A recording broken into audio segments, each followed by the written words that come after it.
Hey, everybody, welcome to Love and Relo, the voice of the relocation industry. I am your host, Ben Cross, and I'm so blessed and honored to be here with Craig Partin and Susan Becker from Synergy Global Housing. We're talking corporate housing. How are y'all doing today? We're good. Awesome. Thank you. Happy to be here. Yeah, this is fun. This is good. Susan, this is the first time we've met, so this is fun. Good to meet you. And Craig, we connected in Chicago, I think, briefly on the red carpet, maybe at the gala, right? Indeed. That's all I remember from that evening, actually, is meeting That you. was a busy night for sure. It was a busy night. We had them lined up. There was like 150, 200 people. It was just like coming through. That was fun though. It felt kind of like great fancy. cause, great turnout. You can't beat that. Yeah, we were feeling fancy. Hey, everybody is checking in right now. Get in the comments. Smash that like button a bunch of times. Throw a little love out to Susan and Craig here. Get in the comments. I want to know who you are, where you are, what you're doing. Give your company a shout out. If you've got corporate housing questions or comments, throw them in the comments. I want to know what you're thinking out there. Are you ready for peak season? What are you worried about?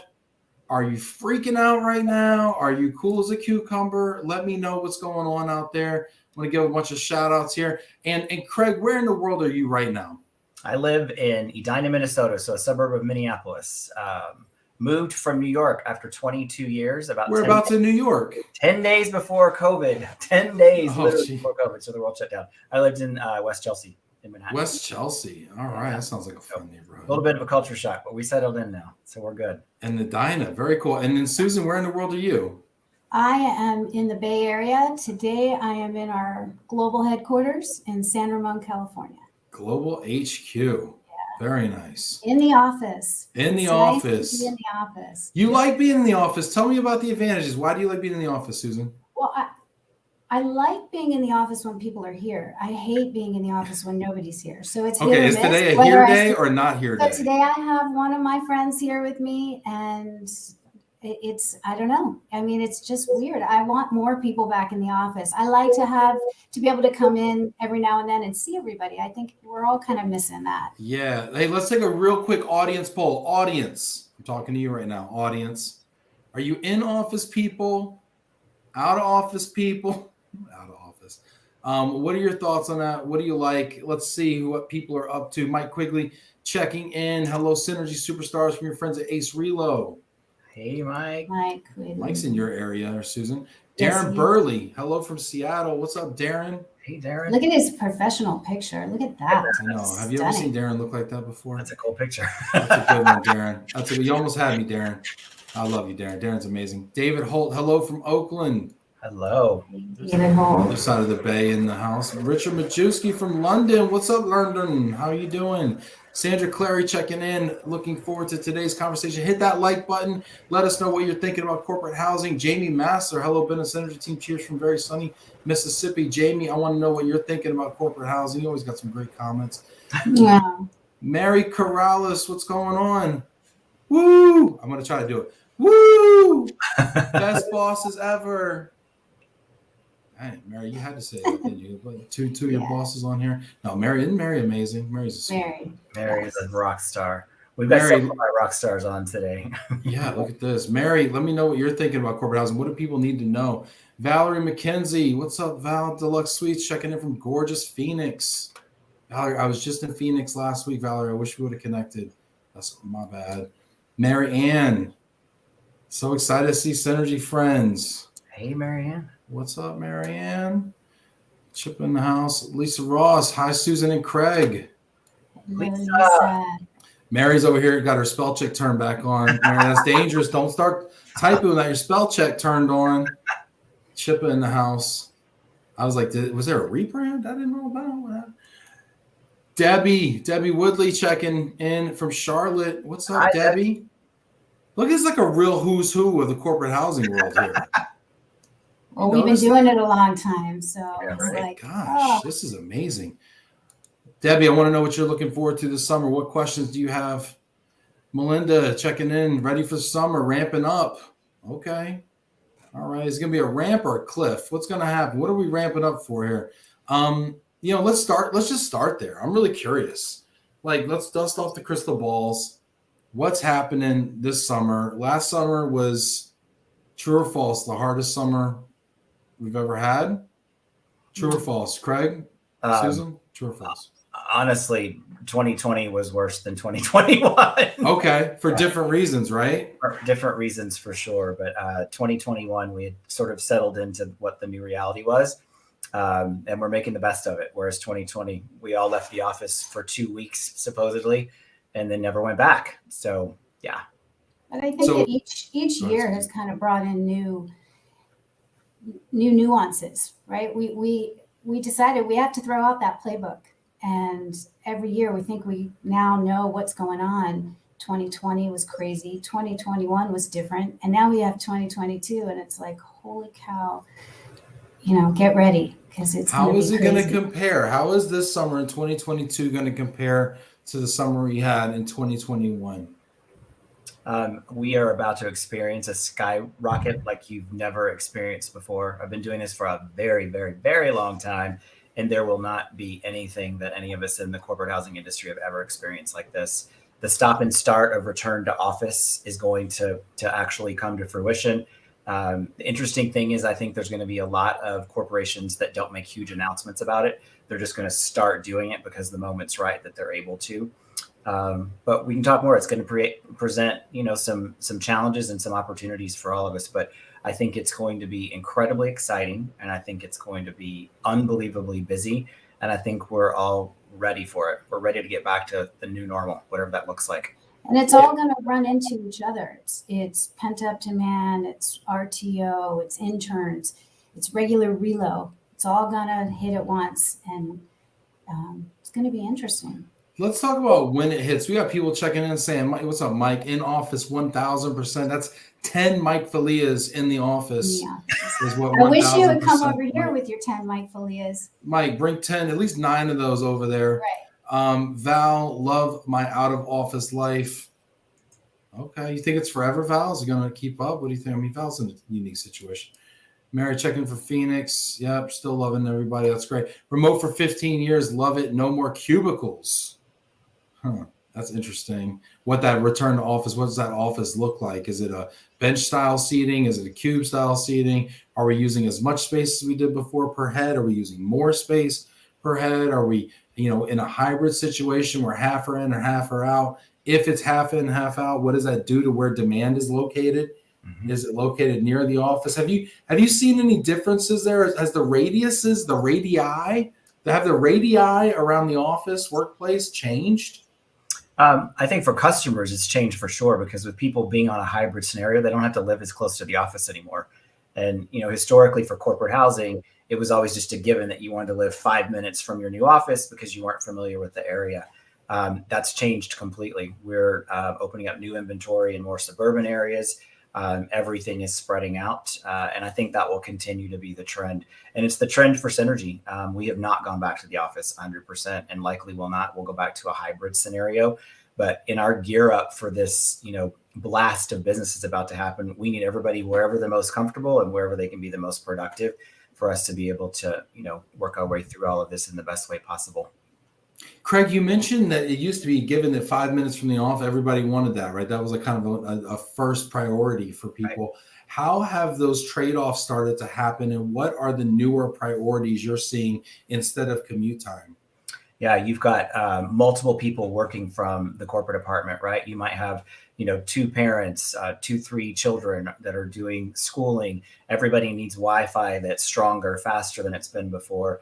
When the typical relocation package might have offered a 1-bedroom apartment for a couple, it needs to offer a 2. So you've got 2 separate workspaces. So we're seeing larger apartments. We're seeing longer stays.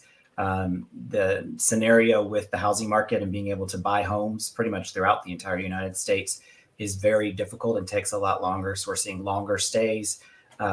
It's evolved in a way that is more leaning towards what the guest wants, what the relocatee wants. And I think that's a really nice change of pace, right? More guest choice and more importance on people being comfortable in order to be the most productive. And it's going to help also with when you see these short-term legislations in areas where companies are headquartered, it's easier for people to be further away because then they can do the corporate housing and stay for 30 days because it's getting more and more restrictive as we expand and these regulations expand throughout the country. Used to be just California. Now it's California. It's New York. It's really expanding quite a bit. What do clients, and I want to talk a little bit. Oh man, I got so many questions going. Put your questions in the comments. We will prioritize those questions as well. We got people checking in here. This is great. What are those regulations that people need to be considering? What are some of those market conditions and factors, maybe from a regulation standpoint, or other things that maybe aren't directly in our purview that we don't understand and see, like in a day-to-day basis in Relo, if you're a corporate or a practitioner or an RMC, that maybe are happening in the housing market, that maybe they need to be aware of? Well, I mean, I think if there's a something that we all need to be looking at, it's Ukraine right now. And I know that's a little off topic for what you're saying, but there's a need that is like no other we've experienced before. We've had a crisis team on the ground that has been working 24/7, since this all began. Last weekend alone, I think they placed 275 people into housing, moving them into Poland, moving them into the Czechoslovakia.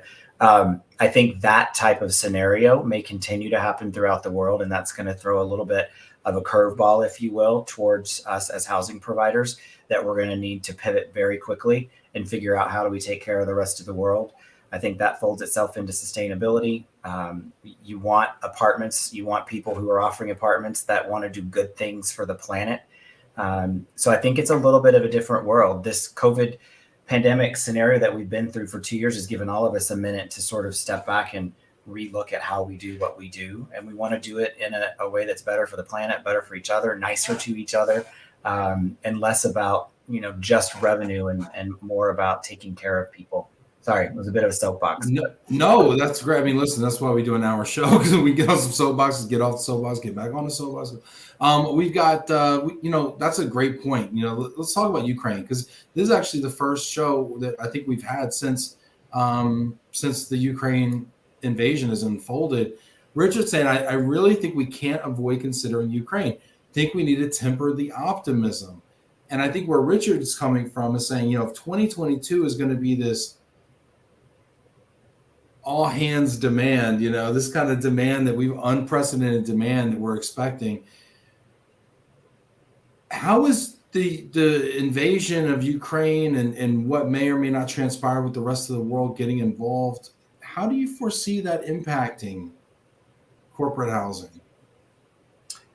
We're going to perhaps see a stop-start that's different than what it was before. Before it was because of the variants that kept popping up. I think we may see some stop-starts with business flow that are going to happen, based off of what the world economy is going to do.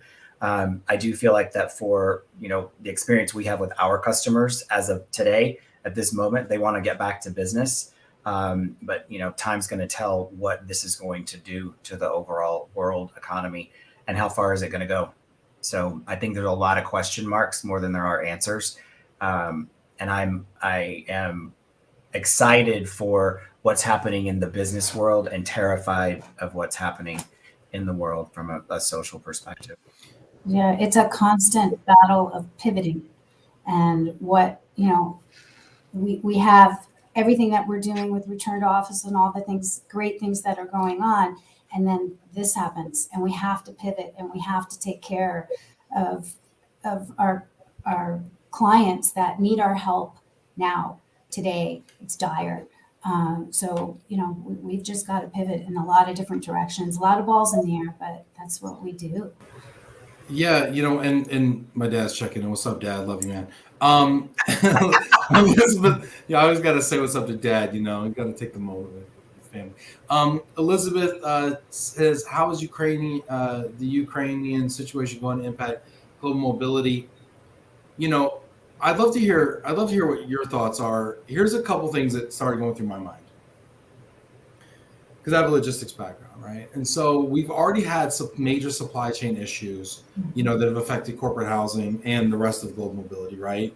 Whether it be, furniture, right, being a big one, right? As well as, frankly, from a building supplies, standpoint on a macro level, construction and things that have finally caught up to us over a couple of years of the pandemic. Are we going to see as all of this, as all of the logistics capacity starts, kind of shifting to supporting, a war effort that, Europe's getting involved in, it's to be determined whether or not, North America, South America, to what degree Asia gets involved. Are we going to see, it increased shipping times? Are we going to see that other resources are diverted to that? That's one thought, that I had. And then there's the whole, economic impact, and Richard's making this point. Sanctions will shrink the economy. A big downward spiral. Should I leave the room? No, Richard, I think this is a really good thing to bring up, because now we have this massive tailwind coming out of coming out, and I'm going to say coming out of COVID. People say, well, the pandemic's so long, but you know what I mean? Coming out of COVID, where we're kind of getting to a new normal, and all this pent up demand is really pushing us forward and unprecedented demands. But now sanctions, I mean, sanctions are really literally putting the foot on the brake of the economy, on purpose to use it for political leverage. How do you see these things, both from a sanctions being on the demand side, from a supply chain standpoint being on the supply side? I mean, do you see that taking some of the steam out of our peak season this year from a strictly business standpoint? I think that in the United States, because it is a bit, as far as a lot of Americans feel, it's a bit removed. So I think that slowdown is probably going to hit us a little bit later than other parts of the world.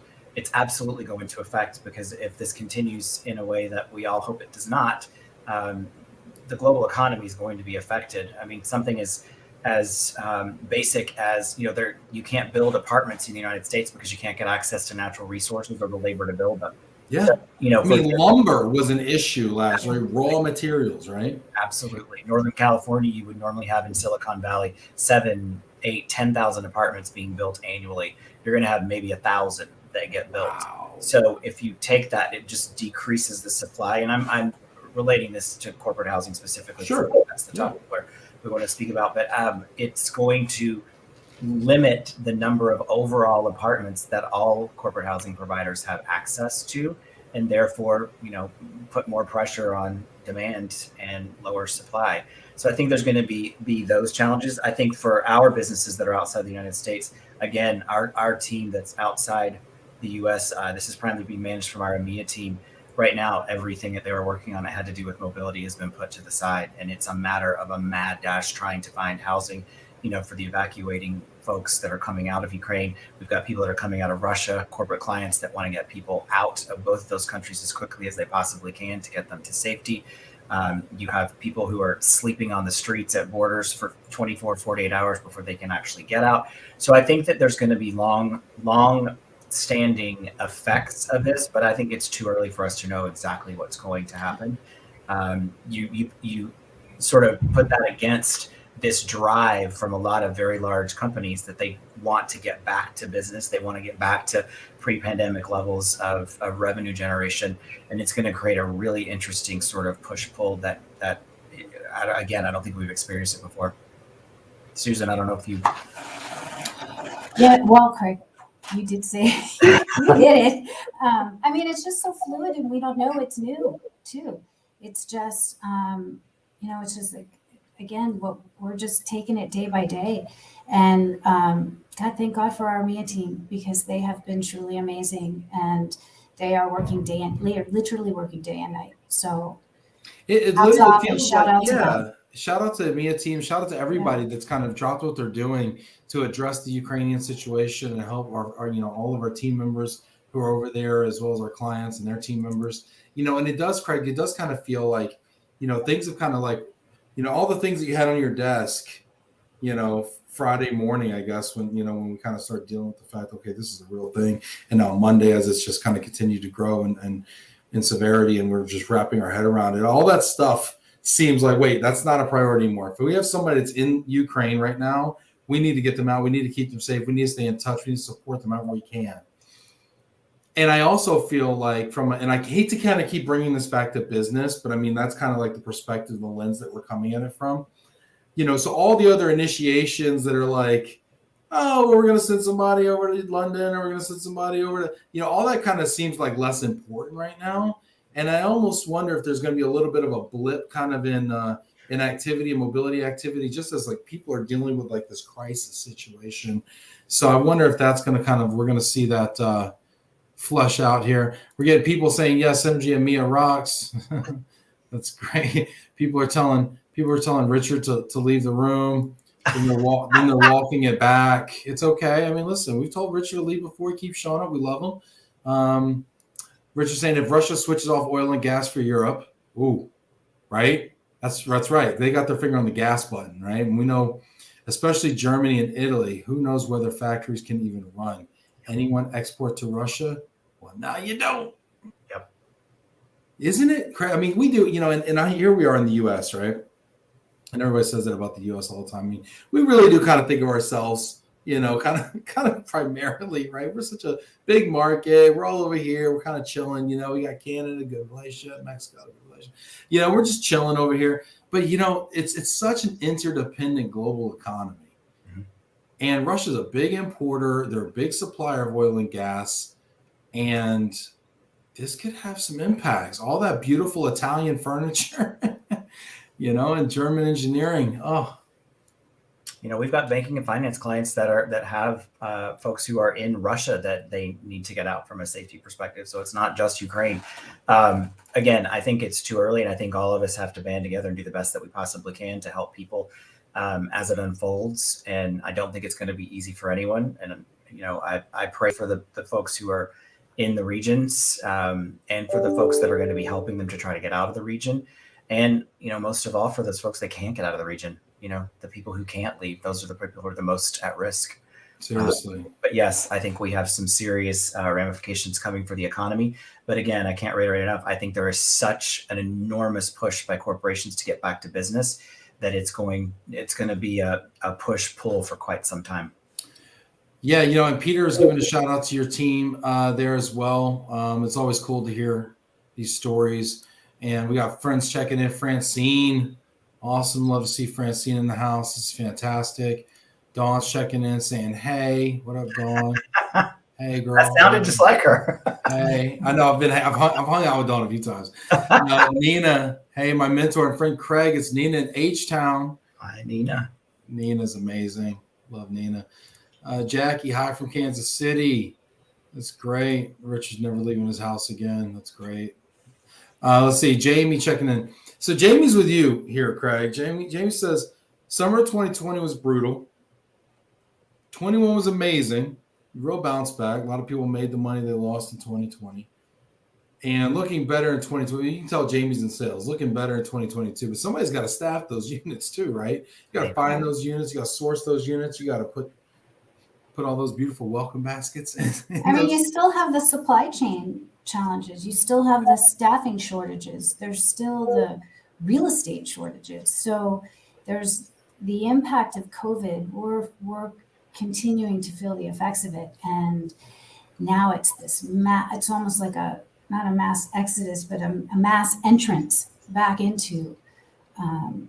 And so it's going to be interesting. It's not just affecting corporate housing, though. I mean, you look at every aspect of mobility, household goods, immigration, tax. I think everybody's probably got their laundry list of challenges that they're going through right now. Well, let's talk about those challenges, and let's talk about maybe some solutions for our clients, right? So for our RMC clients, from our corporate clients, what advice would you give them as we sit here on March 1st?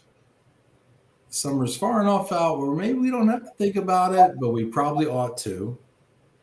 What advice should we give them as we look to the future in the next few months? I think more open communication than ever is going to be really key, because describe that communication for me. People say it all the time. Communication. Absolutely. What are we talking about? We're talking about talking. What are we talking about?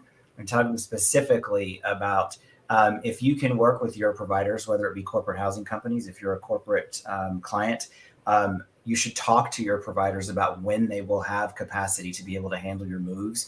And it should work in conjunction. It shouldn't just be, we have demand, so therefore you go figure it out, because it's not going to be able to be figured out at some point when we get to this peak that's going to hit very quickly and very abruptly. And so I think a lot of communication back and forth about when, there's a new building coming out of construction, for instance, and so we can go in and have access to that building on June 1st. Maybe you want to schedule, some people moving around June 1st, because that might work out a bit better than scheduling them in April when we're not. Sure. Or sometimes, right, they might call you up and say, Craig, hey, man, how many units can I count on you for this summer? And you're like, well, as it stands right now, I can give you 100. Yeah. But you call me in 2 months, it's going to be 50. You call me in 3 months, it's going to be 10. You call me in 4 months, it's going to be 0. Yeah, So they got to react quickly. And the communication is, it's just pivotal, because a lot of times we're also communicating through the RMC. So when the RMC and the corporate client and the corporate housing company are all sitting at the same table together, I think that is the most successful recipe, where we can all communicate together. And it's really a matter of planning. It isn't anymore that I can just do this when I want to. It's got to be planning. It's got to be kind of staggering. And our customers are listening, which is great. The ones that we are able to consult with, got to stagger those movements, because there's just it's going to be challenging on them, on the household good mover. It's going to be challenging in every aspect of this to get it all done at once. So the planning, the staggering, these are the things that we're suggesting to our customers. Let's talk about the staggering, right? Let's talk about the staggering. And Phil says, spot on, Susan. And speaking of customers, Mike Quigley needs a 1-bedroom house in the South Bay. Yes, I'm working on that, Mike Quigley. Yeah. I don't know if Mike's joking or not. He might just need it for his tequila collection. I don't actually know what goes on at this penthouse, but Mike needs one. That's all you got to know. But talking about staggered move-in dates, this is a major concern for me as we look at this return to office, right, which Craig kind of teased up in the beginning of the show. We're looking at return to office, and some companies are putting it on the front page of the paper, and then they pulled it back, and they put it out there, and they pulled it back. And they're probably getting tired of making these press conferences about when they're going back to office. And to your point, Craig, they're just going to go back whenever it feels right, because they're tired of pulling it back. So then you've got these major employers, and I mean, the Bay Area is a perfect example, right, Susan? Big time employers, right? Thousands of moves on hold, thousands of employees hanging in the balance, waiting to come back. Relocations that might have even been initiated, they're on hold, or maybe they went, but they're, I don't know. So what happens when one of these major employers that are concentrated in an area like the Bay, which is a unique problem? What happens when they say, all right, we're going back to office June 1? Craig's laughing. Yeah, because that is happening. It's amazing if they actually say they're going to go back on June 1st. What's even more challenging is when they don't tell you at all, and then you just see an onslaught of requests. I think that as an industry, we need to come together, and we need to not mislead clients by saying, we got this, it's all done, we'll take care of all of it. Because the unfortunate part is that is causing some corporations to go to RFP. And the reality will be in this industry that it's not your single provider's problem. It is an issue with the entire marketplace. So, if your provider doesn't have access to apartments, it doesn't necessarily mean that that's a problem with just that provider. It may mean that the corporate caps have been lowered by a particular property management company because they don't want that much risk anymore with corporate apartments in their properties. So I think a lot of not only communication with clients, but I think we should all as an industry talk more about what the realities are of the marketplace versus maybe not quite as hardcore selling against each other. In this particular, time, I think that, the planning, and we're suggesting to customers, if you know that you're going to have this huge onslaught of clients, you may want to procure your own long-term leases with us, that we can help you with the terms, obviously staying within the legal confines of whatever the regional or local compliance issues are with, if you can't do less than 30 days, stick to the 30 days, but do a turnkey. Let us be able to help manage that for you. Then you've got access to that inventory for yourself. The companies I think that are going to have the biggest challenges are the ones that are just going to leave it up to chance because they think that there's, 5 providers in that market. What we're seeing is that, a particular company, because of this capacity planning scenario, they'll go out to 5 providers in the same market and say, what's your capacity? Well, we're all going to the same properties potentially. So what could be 1,000 apartments that are available in that marketplace, you have 5 providers that come back That's right. and have got 1,000 apartments. It's not additive, right? It's not We're all 5 drinking from the 1,000 same well. Yeah. apartments. So it's not 5,000. It's 5 people with the same 1,000. It means Yes. there's 1,000, and you've also falsely inflated the demand in the market with those by saying that there's 5,000. So properties can push rate. So I think that's such an interesting concept because now they're inflating their own pricing by going to the market. They think there's demand for 5,000 apartments, right? And there's not. So that can cause all kinds of fluctuations in pricing, which is we're already seeing happening. All the things that we talked about before, 3 generations of people are living in long-term rental apartments. So it's less available apartments for corporate housing companies to get. The corporate caps, less construction being done. All of those things are converging at once to cause a bit of an emergency scenario for what we're able to do. So plan it out, procure apartments if you want to have access to your own inventory, plan with your providers very far in advance about what's going to happen. And don't think that you can move because there's 5 providers. You can move 5,000 people into that one market all within 1 month because they don't exist. So it's a lot of incredible transparency amongst all of us and our clients and the properties that we utilize for those clients. I want to talk about this idea of procuring your own places. Mm-hmm. I want to talk about all this stuff. We got amazing people checking in. Freddie Paxton, thanks for the info. Hey, what's up, Freddie? Good to see you. Craig, great point, says Phil, for sure. Dave, great point. Craig on the intra-industry communication, coordination, and collaboration. A lot of good C's there. That's awesome. Vinny, great seeing you here. I hope all is well. By the way, I'm using my Ray-Ban Story sunglasses. His ERC prize. Glad they went to good use. Yeah. Oh, that's great. Look at that. And Jack checking in. What's up, Jack? Hi, all. Jack from Philly. Craig is so correct. Just be honest with clients and set expectations. You can't say yes to everything. But Jack, what happens when we say no? Do you go to RFP? Do you go look for new suppliers? Can you go to the business and say, hey, just went to market. There's no apartments. Y'all chill for a minute. Don't return to office until September because June's really not convenient for us. Do you got that kind of juice? I mean, what happens, Jack, at that point, right? That's why we lie. I mean, we lie because you want us to lie. It's like we're all complicit here, right? I mean, we're all just trying to give you what you want. And then when you're honest, then you're the naysayer, right? Then it's that company that's like, oh gosh, like you don't have anything good to say about what's happening. Yeah. But so where do you draw the line? You want to be supportive, but you want to be honest and let people know really what's going on. Realistic, I guess. Yes. Yeah. You have to be realistic. I think if I had one piece of advice for any corporation out there is you got to be flexible. Flexibility is going to be key to get through 2022. Well, Susan, as soon as you say no or you're realistic, then they go to somebody else and they say it can be done. Yep. Right. And now it's like, and then that potentially fails, and then they come back and say, yeah. Right. So I mean, it's really interesting. So maybe it works sometimes, maybe it doesn't. We don't know, right? And so it's hard to argue against something you haven't tried. Elizabeth, what's up? Lizzie Beats in the house. Great to see everyone. What's up? Dawn Brandenburg, absolutely spot on. Clients want and need consultancy piece so they can also set expectations with their internal clients.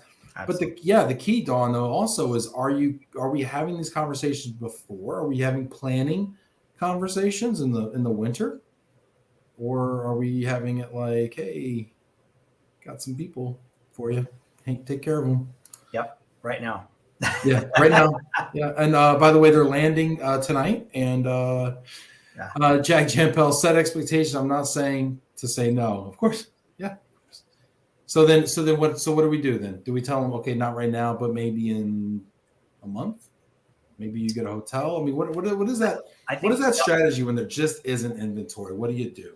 Yeah, I think flexibility for sure. Be open to all suite hotels. We beefed up our hotel desk so that we've got some sort of, we call it parking someone, right? They might go into an all suite hotel for 10 days until the apartment's available. That flexibility is going to be really key. And we're not saying stop all your movement till, like in your example, till September. We're saying we're saying gauge the activity so that it is spread out over a longer period of time. We all know part of that's going to happen by the sheer nature of the fact you can't get that many trucks, that many flights, that you just, it can't happen for, 5,000 people to move in 1 month into one market that I know of. But it's being a little bit more strategic of stretching it out and then being very realistic. We're not coming to you saying that, there's not an apartment because we're mad at you or want to be mean. We're coming and saying, we're being honest with you and saying, I don't have this, but I do have this and this that we might use as an alternative. And there's a lot of benchmarking going on. A lot of these companies are talking to each other, and that's really important too. Because when they're talking to each other and they're all saying the same thing, then it's really reality's hitting. Then they get it. Then they understand, oh wait, we can't all do this at once. But there is tremendous amount of benchmarking, and I think that that's really helpful as well. Yeah. Love it. Aaron's saying, at what point do you level with the client and explain a bit how it works? Something like, we're all going to the same suppliers, but you should stick with us because of XYZ, insert unique value proposition. How many times today do you want to know that we've had that conversation? I mean, yeah, that's what we want to happen. We're all so excited to get back to business, whatever this new normal is going to be. And I think it's not necessary that people are trying to be misleading, to clients, but we're all excited. Clients are excited to come back. Their internal stakeholders are excited to get everything back. We just need to be realistic about what the markets will bear and then plan accordingly. You had asked about the turnkey apartment scenario. For some of our larger clients, you mentioned the Bay Area. We've had some great success with some of those clients in saying, let's take out 50 rotational units for you on a long-term 12-month lease. We'll manage the vacancy. We'll help you with making sure that those are staying as full as they should. And then those are yours. You've got access to them. They're not going to be used by anyone else unless you don't need them. And then we can put them back into our pool of inventory. So how does that work? Do they have to kind of guarantee you like 12 months or 11 months of occupancy on that? Like, how does that work? I do indeed.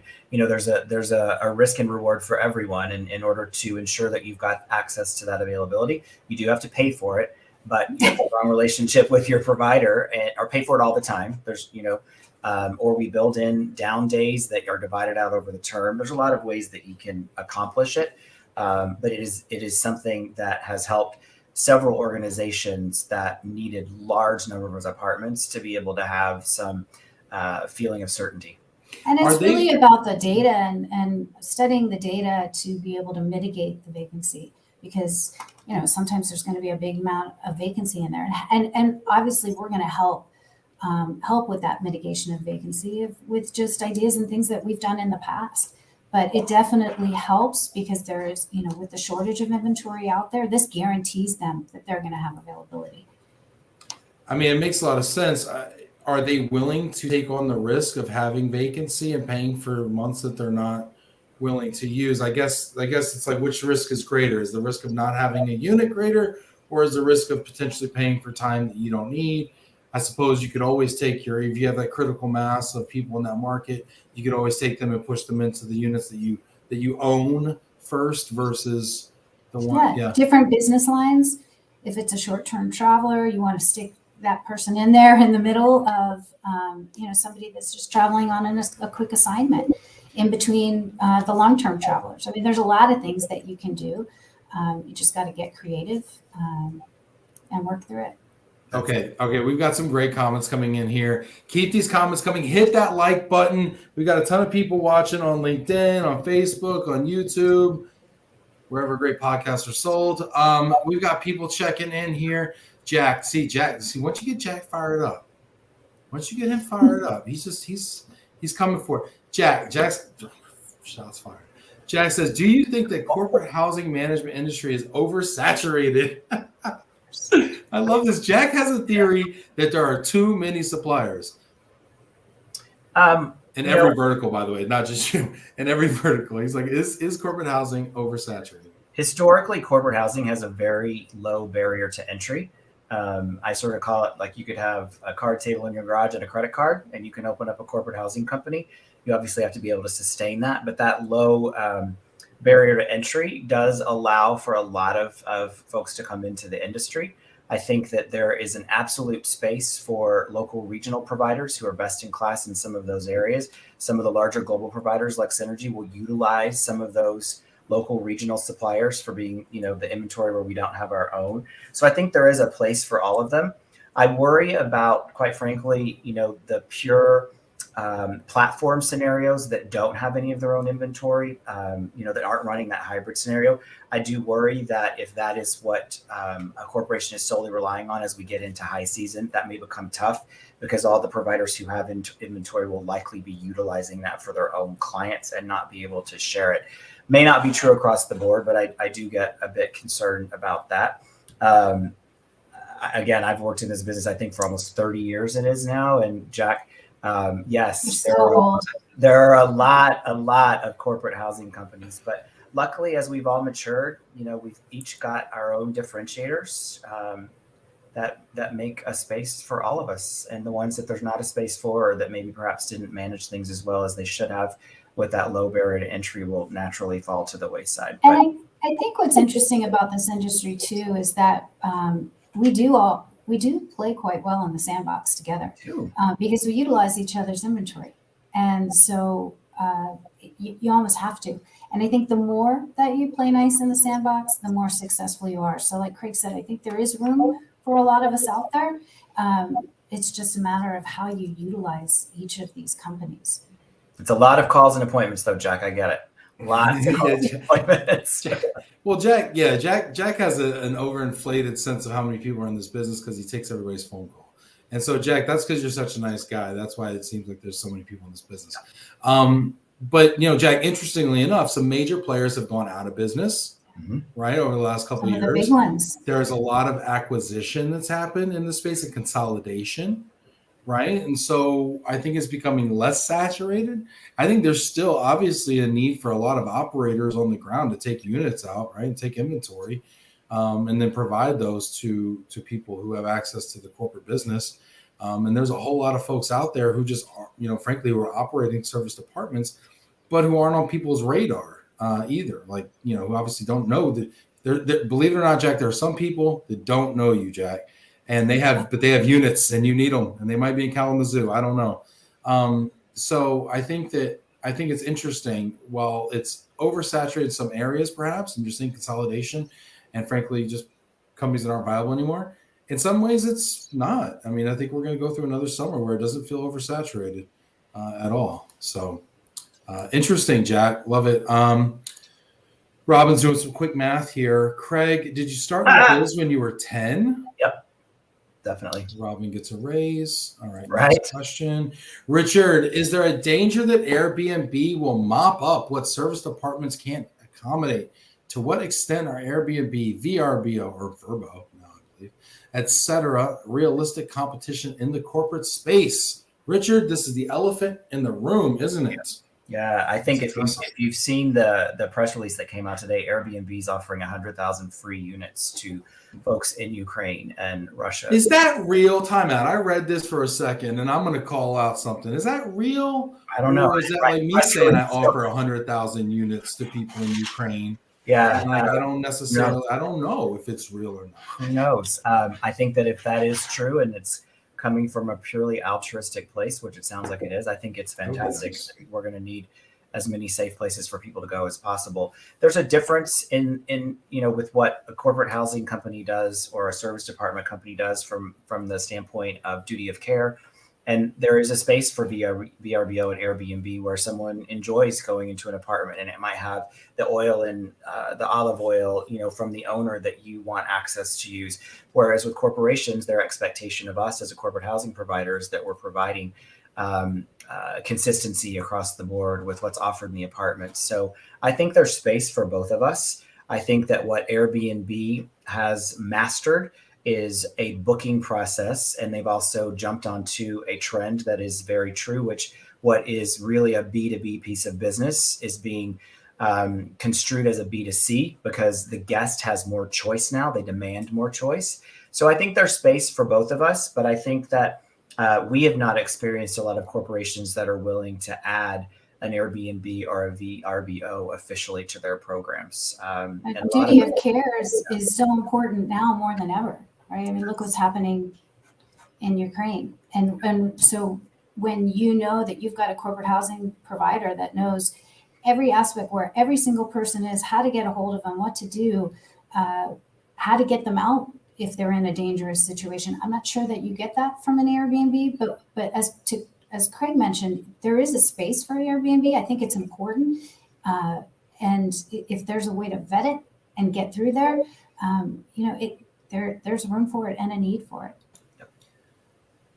Yeah, I mean, it's interesting because as their business matures, I mean, we saw them try to come into the corporate space, a few years ago with an acquisition. Mhm. And then as soon as they acquired the business, they shelved the project. Right. At least that's my understanding, right? So they came in, they bought a business and they shelved it. And they just totally gave up on it. Then I hear that there's a corporate booking option, but I don't hear that it's viable. But again, I'm kind of ancillary. I don't really know. When I went to Chippa and I was listening to people who were kind of comparing corporate housing and vacation rental, a few things jumped out to me, since I still get the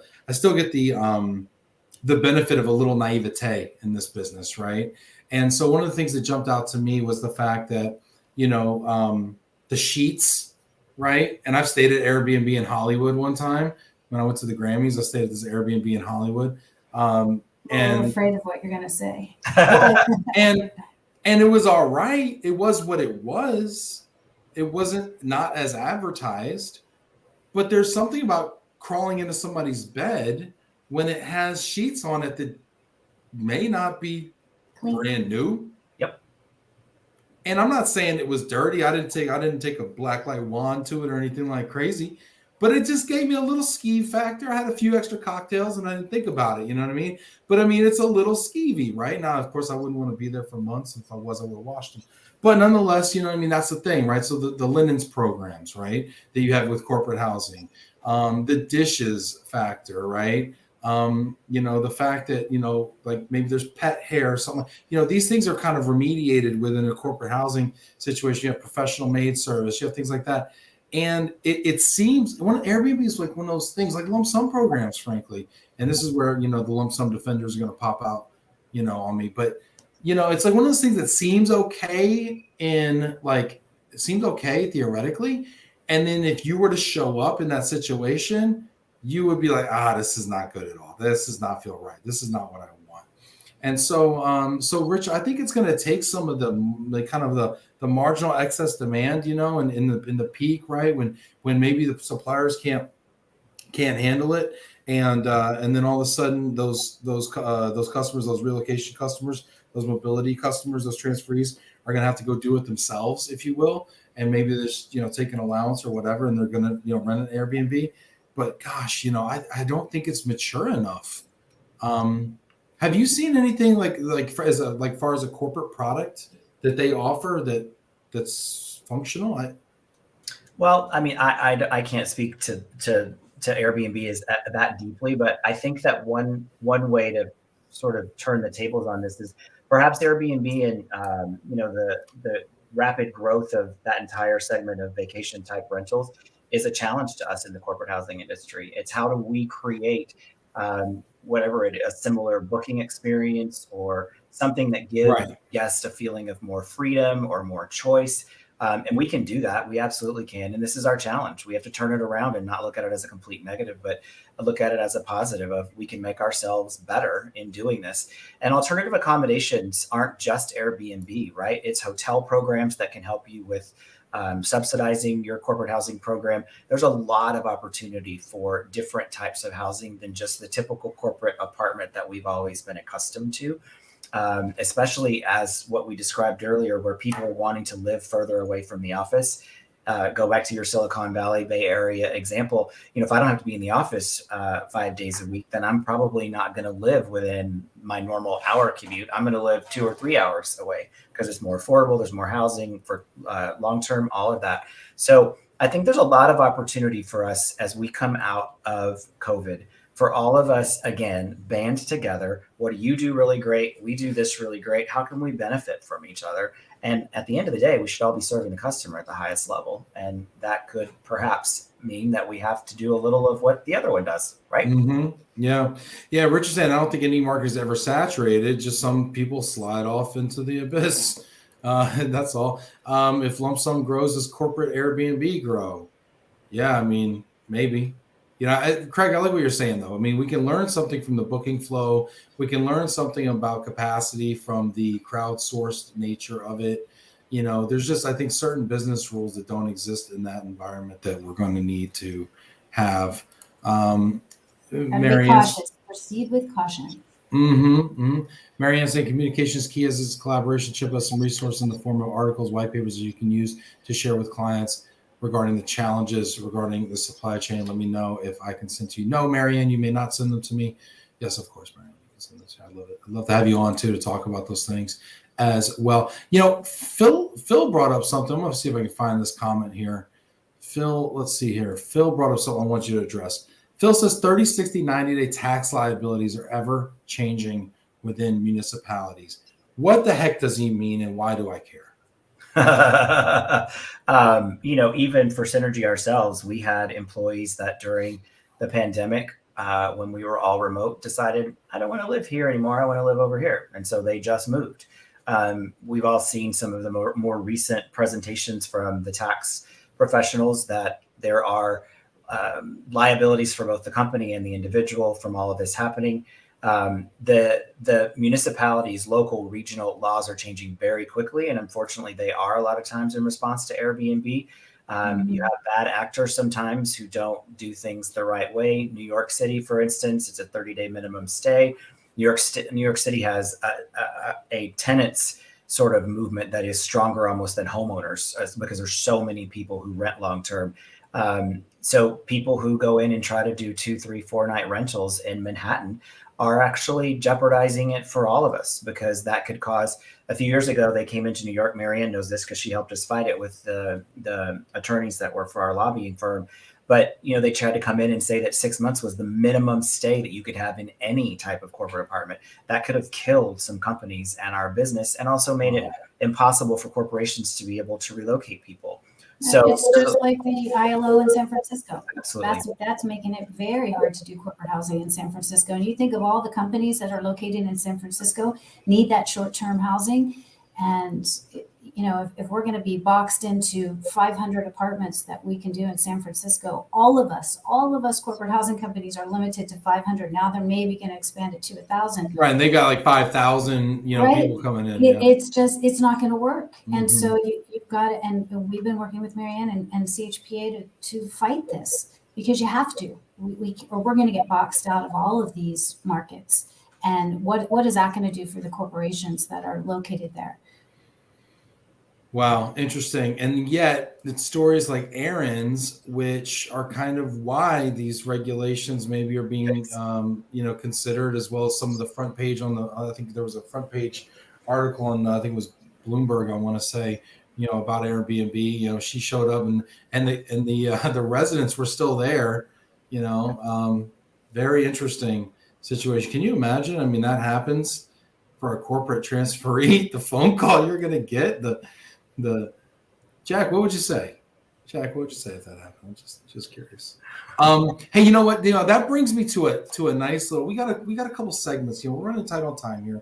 This is really fascinating. Hit that like button. We got a ton of people on LinkedIn. Hit that applause button if you want to see us play a little game with Craig and Susan. All right, we're gonna play a little game. You guys ready? Sure. This is when I always freak people out. Like, what's the game? What's the game? Is it password? I feel like I've never watched this much of the show. What's the game? And so we're gonna play a game here. You know what, Stacy? Can we do a little overrated, underrated, Stacy? Oh yeah, I get the nod. I get the producer nod. All right, we're gonna play overrated, underrated. Okay, super simple game. I think both of you can play this game. You basically pick, is something overrated or is it underrated? Pretty simple, right? Already. Okay. By the way, Jack stayed in a gorgeous Airbnb. I'm so happy for you, Jack. Captiva. Where'd you stay at Captiva? I stay at South Seas. Holler at me. All right. Duty of care in corporate housing. Overrated or underrated? We talk about duty of care a lot. It's kind of a big buzzword. Underrated. Favorite things. I mean, if anything, now more than ever, it is our responsibility to provide for people the most safe, secure, clean environment. So it is underrated from my perspective. I think I agree completely. Yeah, with a capital underrated. U. Okay. Yeah. All right, good. I gave you guys an easy one to start. Yeah. Okay, that's an easy one. All right. All right, let's try a little harder. Okay, let's see what else we got. 3-bedroom apartments. Craig laughs. They're just not existent. I don't know if they're overrated or underrated. Are they just don't exist. overrated or underrated? It seems like they're like the most popular thing to ask for. It's like Tickle Me Elmo. Everybody wants it. Nobody gets it for Christmas. What, overrated or underrated 3-bedroom apartments? I think if you have 4 dogs, 2 cats, and like 10 family members, you're good to go. I think it works. No, I mean, that one's hard to answer. 3-bedroom apartments are a need for large families. And just in general, the percentage of apartments that are built, there are way more 1-bedrooms built than 2-bedrooms and way less 3-bedrooms built in general. So they're just harder to get. So I would guess to say that they're, I don't know, overrated because there's just not enough of them. Yeah. If you were building an apartment building today, what percentage of the units would be 3-bedrooms? Where am I building it? San Francisco. San Francisco. In the city, I would build a very small percentage that are 3-bedrooms. I would build 70% ones, probably 25% 2s, and 5% 3s. Dallas, Texas. Oh, Dallas, Texas. If you're that's where I'm from. So if Plano, how about so I live in Allen. I live in Allen right now. So let's say Plano, Texas. Yeah, I would build a larger percentage of 3-bedrooms, but it still wouldn't be more than 20%. Over under 10%. It would probably be about 20%. 20% 3-bedrooms. Yeah, those markets that are suburban that have school districts that are amazing are going to be more likely for 3-bedrooms to rent. I love it. Thank you for 3-bedrooms is year round. You get a lot of demand for them in summer, and then they sit empty during winter potentially. So it's getting that year-round demand for them. Sorry, Susan, I'm answering every question. Susan's Susan, do you want to disagree with Craig? Go. No, I think you're right. I think Melinda had a good point though. Now with COVID, people need to work in the apartment, so they need that office space. So there is definitely a need for them. But can't people just go to a WeWork or something? Well, I mean, if you've got kids that are doing schoolwork and you've got 2 or 3 adults in the apartment that are all trying to work, the challenge that we're going to have to do is we have to, again, consult with corporations to help them understand that this is what the demand is from their transferring employees. So therefore, do they want to make policy adjustments in order to, pay for it? Because 3-bedrooms cost a lot more. And so I think we are seeing a trend of corporations that are moving towards either it's a miscellaneous allowance or something that can allow people to take larger apartments. But if they don't do that, you're going to start to see families say, I can't move. Sorry, I'm not going to take that relocation. All right. We're going to go the opposite way here. You know what, Richard? I love you so much. And I think Richard's underrated. Richard says, does Synergy use more co-living accommodation nowadays? Would clients without family tend now to go for co-living, shared social spaces, kitchens? We need a whole nother hour.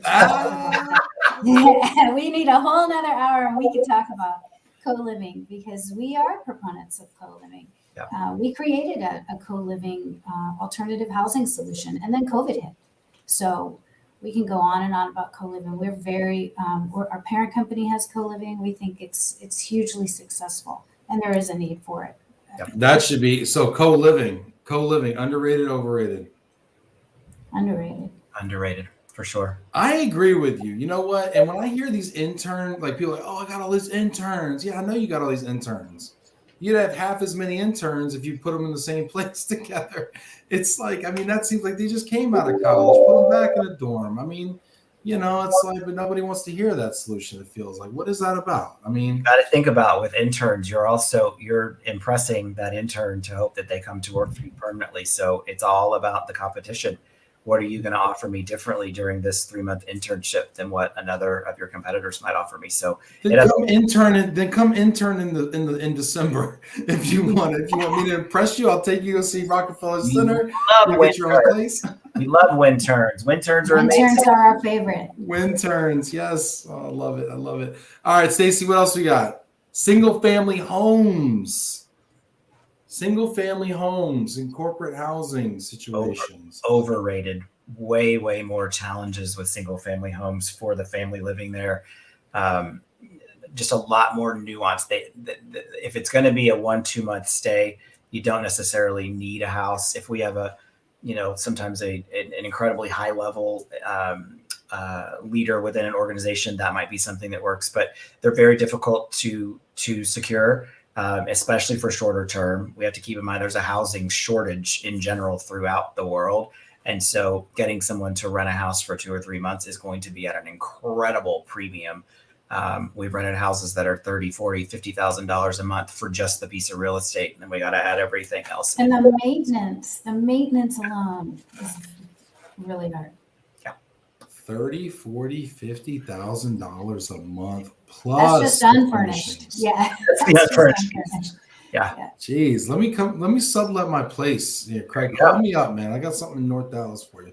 Let's see here. Next, lump sum relocation policies. Overrated, underrated? That's a double-edged sword. It depends on what year, right? Don't we see this lump sum? Everybody's going lump sum, and then it just doesn't work. And then we go back to full programs, and then everybody gets benefits again. And then it goes back. I mean, it's just, which year is it? 2022. Yeah, talent acquisition is going to be challenging both for our clients and for us. And you're going to have to be competitive with your programs. I think we're going to see policies that are being evolved that can offer more benefits, not less. And while, it might be great sometimes for someone to get that lump check, you've got to get that employee successful in their new work location as quickly as possible. And if they take that lump sum and go buy a boat, they're going to be calling you back and asking for, oh, I can't get my stuff moved, or, oh, I can't get a place to live, therefore I can't get to work on time. So yeah, I think that they're overrated, but I think there is a place for them in a lot of policies, especially for college new hires.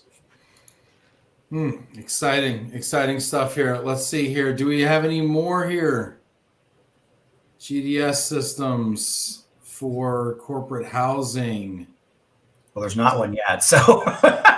I know it seems to be like people are talking about it. It seems to be like, is there any application here that you see? And people may not realize this, but corporate housing companies and service department companies work on many different property management systems, right? So in order to have access to live inventory like a GDS system, you've got to have the ability to read all of those systems. So even on, some company sites that says you're booking live, you're probably not actually booking live, because on the back end, someone's having to go and confirm the availability of that apartment. What this all boils down to is the ability to extend, right? When you go into an Airbnb, you're renting from this date to this date period. There's no extension. In corporate housing, the nature of our business is about extensions. And so that makes a GDS scenario for corporate housing be difficult, but we are employing a new property management system. We're inviting several of our strategic supply chain partners to be on it. So we're going to move towards it to the best that we can. We've got 130,000 units of ASCOTs that are on our website. But I think that the concept of GDS in the client's mind is sometimes overrated in the sense of what it can actually accomplish for them. Yeah. Susan, agree? Well, I totally agree. But it's like a necessary evil, unfortunately. You're right. And as mobility and travel programs get closer together, we're going to have to figure it out. The corporate housing industry is going to have to figure this one out. Yeah, integrations. I get what you're saying, Craig. There's so many property management systems out there, and how do you integrate all of them? It's not like airlines where there's certain number, and they kind of super interesting. But Susan's point, right? The market's kind of asking for it and kind of demanding that instant bookability. Otherwise, what Airbnb wins, right? I mean, so you gotta fight that instant bookability. Jack saying, correct, Craig, address the industry issues amongst the industry and not continue to place the blame on the clients. Jack, I feel like Jack blames me for this all the time. He's like, stop blaming the clients, it's not our fault. Jack, you're right. It's not. We know you have internal stakeholders that you have to answer to. We all have to work on it together. And, and is there opportunities for us as service providers to be able to help you with your internal corporate stakeholder conversations? What data can we provide you, all the way to what marketing can we help provide you for internal purposes at corporations? I think we can help with that a lot. You know what? We're over time right now. This has been a lot of fun. People have been super engaged. I think everyone who's gotten into the comments there, hit that like button all the time. No, Vinny, it's not the client's fault. Just without you guys, we wouldn't have problems. That's all I'm saying. It's not your fault. We just wouldn't have. We also wouldn't have jobs. So we love y'all, Vinny. And Jack and all of the corporate clients out there and the RMC clients out there. I wanted to give you the opportunity each to leave us just with a final thought. Susan, would you like to go first? A final thought, get ready. We are, I think we chatted earlier about living in this chaos that's coming at us, and some people thrive on that. So just get ready. It's going to be an interesting ride the next several months. So looking forward to it. Yeah, I think my advice would be give everybody a little bit more grace than you normally would, because everybody's doing their best to do what they do to assist your transferring employees and you with your client needs. Beyond that, I think what's really top of mind for me is we have a very dire situation in the Ukraine and Russia, and I think we all need to band together to do whatever we can to support that and try to keep as much peace in the world as possible. Yeah, that's a great thought there. And Richard, you know what? I'll give you my final thought. Richard says, "May I just say, whatever your faith, whoever you think is in the right, let's hope and pray for peace in Europe and the world tonight and the days and weeks and months ahead." Hear, hear. I agree with you, Richard. Then he says amen to that. Yeah, let's just keep the Ukraine in our prayers, and I hope all resolves itself there. Just really thinking about the people there on the ground. Thanks to all of you out there who are watching today. This was amazing. The comments were phenomenal. Don't forget to join us tomorrow. Right, Stacy? Yeah, Stacy. We got Chuck White on tomorrow. Stace? Yeah, yeah. Super producer Stacy. We got Chuck White, Emily Leonard, and Odette Carmi from DN Van Lines, Chuck White from IAM. We're going to be talking about and previewing the Dispatchers Convention coming up in Clearwater at the end of the month. It's going to be lit, as the kids say. So come check it out if you don't know what it is, because most of you don't. It's going to be awesome. And thanks, everybody, for being here. Today was Craig Partin, Susan Becker, Synergy Global Housing. Thanks, y'all, for being here today. Thank you.